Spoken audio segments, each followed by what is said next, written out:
Rich, Tennessee Homestead. How the heck are you today? Hey, I've had a few folks contact me and leaving some comments too, looking at the Beefmaster breed, going and starting and breeding with that breed. They are an impressive breed. Now, the only thing you got to watch is how's your grass, okay? Because they are heavy eaters. I mean, they are heavy eaters. And if you have to start doing a lot of haying and a lot of grain work, then you could eat up some of your profit. But they do pack on weight quickly. Big animal. They are a very profitable animal if you have the grass to support them.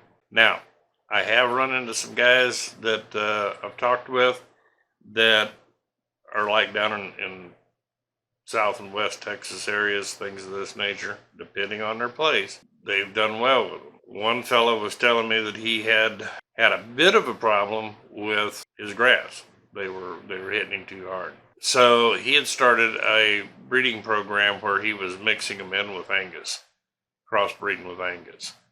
And what he was getting was a little bit meatier, fleshier Angus with a little bit smaller frame. So they are an animal you might, depending on your grass and so forth. If you're like here in Tennessee where you just got, if you're managing your pastures correctly, you got plenty of grass, okay?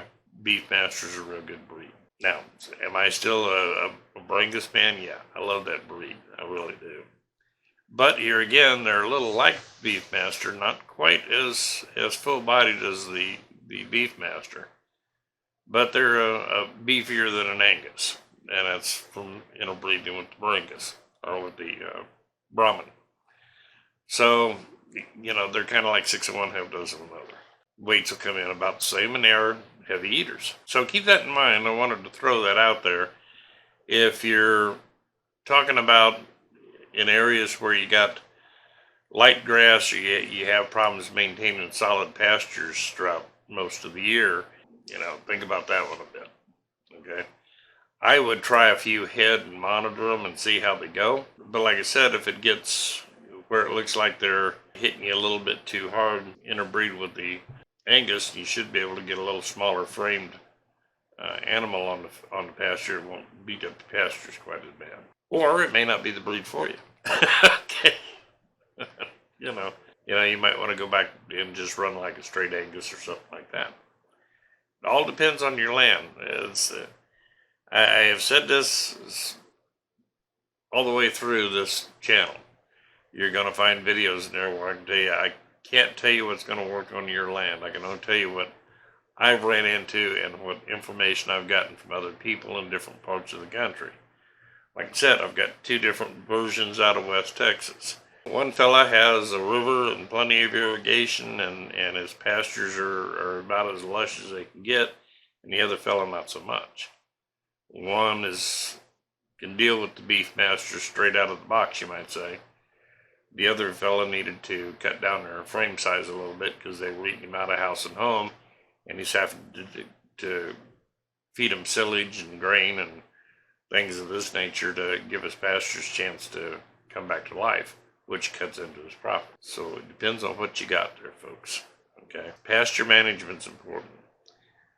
The diversity of your pastures, okay, that's extremely important. If you follow the regenerative agriculture type of land management, you usually end up, one, retaining more water in the soil, which even in arid climates and things of this nature are going to help you out. You're going to have a good stand to feed out there for them. While a lot of people look at a pasture under regenerative agriculture management and they say, man, it looks like you got a pile of weeds out there. Well, you got to pick and choose your weeds, kids. Seriously. Cattle like a variety. A lot of guys here, when Joel Saladin was talking about his cattle, he says he feeds them a salad. And that's exactly it. You don't want to go out there and plant your pastures in a grass. One, it doesn't grow well.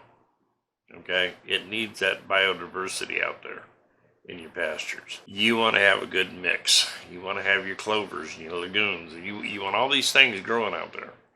Like I said, it looks like a native pasture when you got it right. And then you can start picking and choosing. Certain plants will put a lot of weed on a cow fast. Put some of that out there. Plantain, like I said, it's a weed, but it's also a good wormer. There's a lot of different things you mix into that pasture mix that's going to give you the results you're looking for with your cattle. And it's a trial and error. You may try something that didn't work and you just, okay, fine, we'll do that again. But it's experimentation. You may stumble across something that nobody else has ran across, then it just, your cattle just explode on it. Just blow up like little balloons. It's all an experimentation. It really is.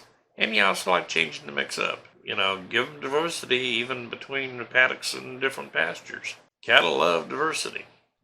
Pay attention to what, and this means getting out there with them, but pay attention to what they are eating and what they're stomping into the ground because they're not eating it.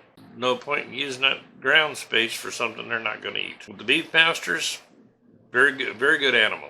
Very good animal. High profit one if you got pastures for it.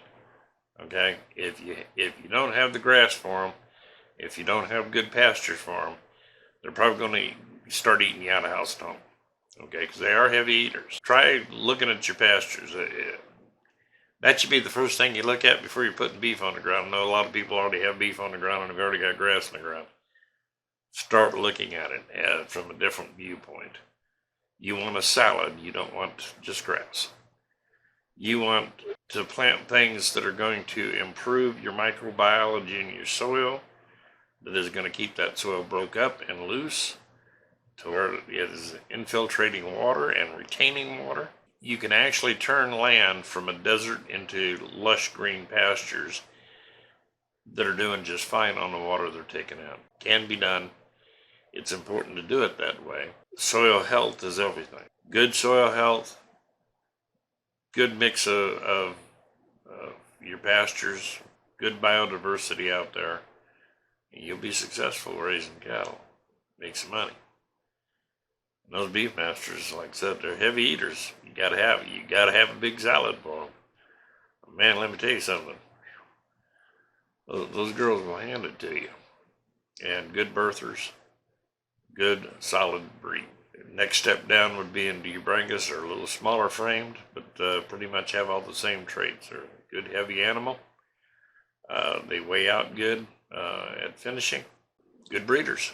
You just don't have problems with breeding them, and they just do well on a good diverse pasture. So, don't want to spend a lot of time on this. I've got videos out there on regenerative agriculture. You might want to take a look at it. A lot of the problem that goes on in agriculture today is the fact that they haven't been doing it that way. So you want to make sure that you're putting the right mix out there, and just grow them cattle like little weeds. Make good money. Okay, prices are good, holding pretty stable. Let's cross our fingers and hope for the best. Love you guys, appreciate you. Hope, like I said, I'm trying to keep these short and sweet, not bore you to tears. And I'll be talking to you real soon. Hope you're having a great week. Take care.